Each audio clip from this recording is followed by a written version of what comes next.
Hello everyone, welcome to my channel Dhriti and mamma lifestyle. Shri Shiva नमस्तुभ्यम। कैसे हो आप सब?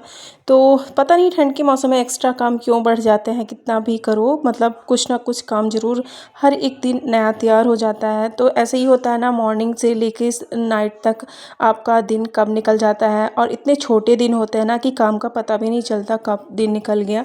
और ये काम है तो पता नहीं ख़त्म होने का नाम ही नहीं लेते हैं। और आज क्या हुआ ना कि मैं थोड़ा सा अपना जो बेड था उसको खुलवाई, क्योंकि मुझे अभी उसमें से निकलवाना था रजाई और ब्लैंकेट वगैरह, क्योंकि कंबल, क्योंकि बच्चों को ना थोड़ा सा वो पतले कंबल है उसमें से बहुत ज़्यादा ठंड लगती है और ठंड का मौसम है और ठंड बढ़ भी रही है।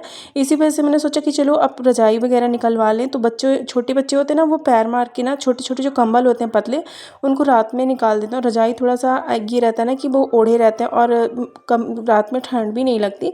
तो इसी वजह से मैंने अपना दीवान खोला, आज बेड की सफाई भी करी थोड़ा सा। उसको खोलने के बाद तो इसको खोलने के बाद ना इसी में मेरे बर्तन वगैरह रखे हैं, मतलब जो मेरे मायके साइड से मुझे मिले थे। और जो रज़ाई कंबल और जो एक्स्ट्रा कपड़े होते हैं ना उसी के नीचे मैंने रख दिए थे। खोलने के बाद थोड़ा सा ये लगा चलो अब खोल तो लिया है तो इसकी क्लीनिंग भी कर दूँ, तो उसकी साफ़ सफाई भी करने लगी। क्योंकि काफ़ी टाइम हो गया था इसको खुले, 2-4 महीना हो जाता ना, फिर उसमें गंदगी हो जाती है। तो मैंने चला कि खोल के अगर खुला है तो चलो इसको साफ़ भी कर लेती हूँ। तो उसको साफ़ किया, फिर कुछ ये जो फल रखने वाली टोकरी होती हैं प्लास्टिक की, उनको ये साफ़ किया। थोड़ा सा ये गंदी थी, मतलब पूरा टाइम ऐसे निकल गया ना। सुबह मैं खुलवा ली थी 9 बजे बेड को और मुझे 11 बज गया ये करते करते।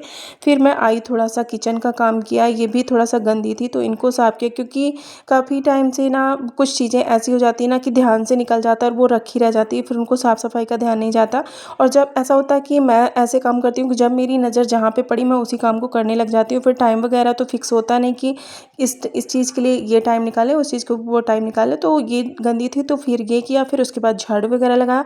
घर भी बहुत गंदा बच्चे करते हैं ना, बच्चों वाले घर में सभी कोई समझते होंगे कितना गंदगी होती है। अगर आपकी होम हेल्पर भी है ना तो वो एक बार दिन में आपके झाड़ू पोछा करके चली जाती है, फिर आपको ही सारा दिन जितनी बार बच्चे गंदगी करते हैं ना तो खुद ही झाड़ू पोछा करना पड़ता है, मतलब साफ़ सफाई करना पड़ता है। और छोटे बच्चों के साथ में ना वो इतना ज़्यादा गंदा घर करते हैं, कहीं भी कुछ भी खाएंगे तो गिरा देंगे। और फिर ऐसा तो नहीं है कि वो पड़ा रहे, तो बच्चों के साथ में कम से कम 2-3 बार झाड़ू वाड़ू लगाना पड़ता है, पोछा भी करना पड़ता है। और एक बार वो करके चली जाती है तो इसका मतलब ये नहीं कि घर गंदा नहीं होता। जब तक बच्चे छोटे होते हैं ना तो बहुत ज़्यादा गंदगी करते हैं। जिनके भी घर में छोटे बच्चे होंगे वो चीज़ बहुत अच्छे से समझ सकती होंगी। क्योंकि ऐसा नहीं होता कि बहुत से लोगों को लगता होगा ना कि आपके घर में होम हेल्पर है तो आपको तो कुछ नहीं करना पड़ता, ऐसा नहीं है।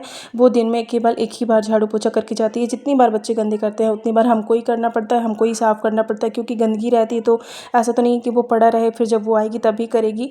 तो वो सारी चीज़ें बहुत ज़्यादा मतलब दोबारा दोबारा हो जाती है ना कि खुद से एक बार सारा कुछ करो फिर वो आके करे। क्योंकि हमारी जो होम हेल्पर है ना बहुत लेट आती है, मतलब वो 12 साढ़े 12 1 बजा देती है झाड़ू पोछा करते, और उस टाइम तक घर गंदा पड़ा रहे ऐसा अच्छा भी नहीं लगता है। तो एक बार खुद से ही सारा कुछ करना पड़ता है। Hello everyone, welcome back to my channel Dhriti and mamma life style. Shri Shiva नमस्तुभ्यम। तो कैसे हो आप सब? और अभी बज रहा है सुबह का 11 और मैं नहा वहा के आ गई हूँ। आज मैं पूजा करने नहीं जा पाई क्योंकि आज मम्मी ने पूजा कर दी थी और काफ़ी टाइम भी हो गया था, थोड़ा सा लेट हो गया था। ऐसा होता है ना कि कभी मम्मी कर दी कभी मैं कर दी, तो ऐसा ही चलता रहता है हमारे घर में। और कैसे हो आप सब? आई होप सब सभी लोग बहुत अच्छे होंगे, मस्त होंगे, स्वस्थ होंगे। तो मिलते हैं आगे ब्लॉग में और फुल डे रूटीन बताऊंगी। आज तो हालत ख़राब होगी, बच्चों के भी कपड़े मैंने पहले ही निकाल लिए थे। आज बेड मतलब पूरा क्लीन किया, बहुत टाइम से खुला नहीं था तो वहाँ भी गंदगी हो जाती तो उसकी भी साफ़ सफाई करी। तो मैं सबसे पहले किचन में आई और बच्चों के लिए बनाया थोड़ा सा पैनकेक। तो मैं इसमें आटे का ही बनाती हूँ, बहुत से लोग इसमें मैदा डालते हैं, तो मैंने बनाना पैनकेक बनाया था जो कि बच्चों का जिद था कि टेडी की शेप में बनाओ, तो वो थोड़ा सा 3 शेप में मैंने बना दिया था। फिर उसमें स्माइली बना दी थी और इसी के ऊपर मैं ड्राई फ्रूट्स डाल देती हूँ कि क्योंकि बच्चे जल्दी से खाते भी नहीं है ना, तो इसके ऊपर मैं थोड़ा सा स्प्रिंग कर देती हूँ कि वो खा ले। और ऐसे ही थोड़ा सा इसमें डाल के भी मैं इसका घोल बना ली थी, इसका जब बैटर बना रही थी ना तो इसमें भी बहुत सारा ड्राई फ्रूट्स डाल दी थी। और सिप को भी पसंद है तो मैं अक्सर ऐसे ही बच्चों को देती हूँ। फिर उसके बाद सभी के लिए बनाया मैंने ये ढोकला, जो कि कुछ लोगों को पसंद है, कुछ लोगों को मेरे घर में नहीं पसंद है। तो बहुत से लोग ऐसे भी हैं कि नहीं खाते, पर मतलब सभी को थोड़ा बहुत देना पड़ता है और खाते भी हैं सभी को। तो आने के बाद सबसे पहले मैं इसको बनाई तो धृति ने भी खाया और शिव ने भी। और धृति आज स्कूल नहीं गई थी तो धृति का भी मतलब ये कल का ब्लॉग है, मैं आप लोगों को साथ में शेयर कर रही हूँ।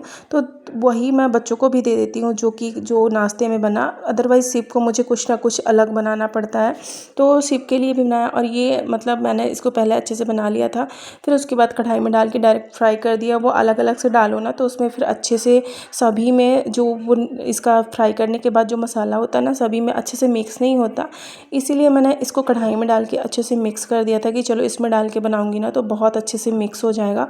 और सभी को इसको ना दे भी दिया था तो खाने के लिए। फिर उसके बाद मैं फ्री होती हूँ तो एक आध घंटे के लिए मुझे थोड़ा सा टाइम मिलता है, क्योंकि थोड़ा सा सभी कोई नाश्ता कर लेते हैं ना, तो फिर ये रहता है कि चलो अभी फ्री हो गई हूँ। तो ये फाइनली मैं अभी आ गई थी। फिर उसके बाद मुझे बनाना पड़ेगा खाना। तो खाने में आज मैंने बनाई ये रायता, जो कि मतलब कढ़ी वगैरह तो हमेशा बनती रहती है, तो रायता वैसे ठंडी में नहीं बनाती, क्योंकि अगर बनता है तो बच्चे भी खाते हैं। बट मेरा मन था बहुत ज़्यादा, मतलब काफ़ी टाइम से रायता नहीं बनाई थी, लगभग हो गया था 10-15-20 दिन। तो आज मेरा रायता खाने का मन था तो रायता बनाया।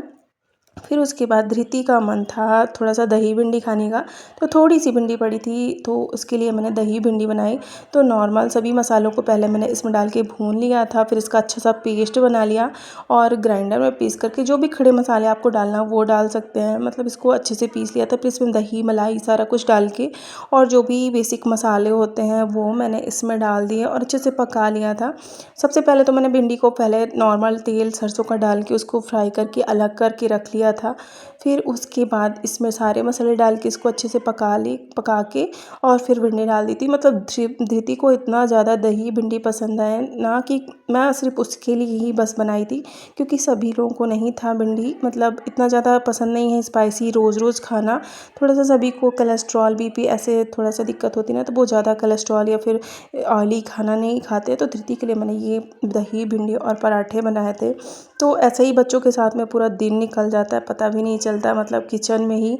और दिन भी इतना छोटा होता है ना कि काम करते करते टाइम ही निकल जाता है, पता नहीं चलता। तो ये कुछ स्वेटर वगैरह मैंने निकाले थे सुबह के टाइम जो कि बेड से, तो इनको भी मैंने अच्छे से धुल के डाल दिया था कि चलो डाल दूँगी तो ये सूखते रहेंगे, क्योंकि बच्चों को ना इतने ज़्यादा कपड़े लगते हैं कि पता नहीं कितने ज़्यादा। इनको जितना भी पहनाते जाओ ना, ठंड के मौसम में एक एक्स्ट्रा काम बच्चों के साथ में इतना बढ़ जाता है ना कि बार बार उनको मोजे पहनाओ, बार बार उनको कपड़े पहनाओ और चेंज करो। एक एक्स्ट्रा काम माँ होना आसान नहीं होता, बहुत सारी चीज़ें झेलना पड़ता है बच्चों के साथ में।